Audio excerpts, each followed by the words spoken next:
L'imitation de Jésus-Christ, livre 3e, chapitre 53. Que la grâce ne fructifie pas en ceux qui ont le goût des choses de la terre. Parole de Jésus-Christ. Mon fils, ma grâce est d'un grand prix, et ne souffre pas le mélange des choses étrangères ni des consolations terrestres. Il faut donc écarter tout ce qui l'arrête, si vous désirez qu'elle se répande en vous.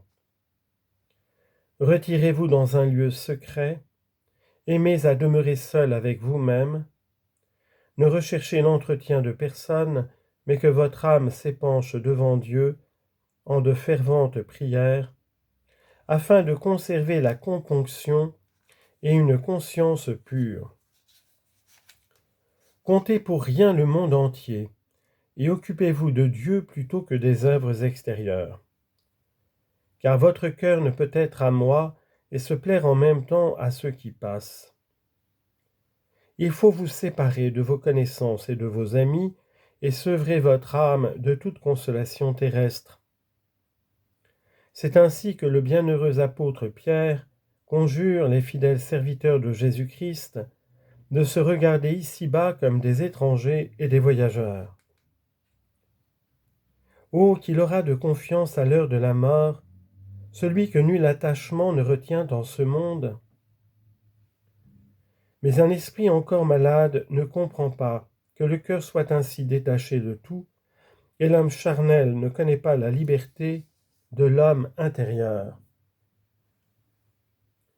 Cependant, pour devenir vraiment spirituel, il faut renoncer à ses proches comme aux étrangers, et ne se garder de personne plus que de soi-même. Si vous parvenez à vous vaincre parfaitement, vous vaincrez aisément tout le reste. La parfaite victoire est de triompher de soi-même.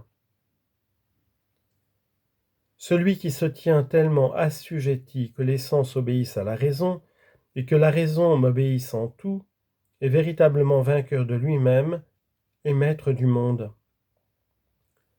Si vous aspirez à cette haute perfection, il faut commencer avec courage et mettre la cognée à la racine de l'arbre, pour arracher et détruire jusqu'aux restes les plus cachés de l'amour déréglé de vous-même et des biens sensibles et particuliers.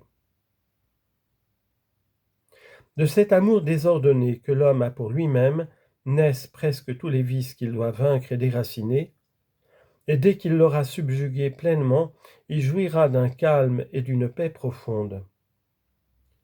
Mais parce qu'il en est peu qui travaillent à mourir parfaitement à eux-mêmes, à sortir d'eux-mêmes entièrement, ils demeurent comme ensevelis dans la chair et ne peuvent s'élever au-dessus des sens.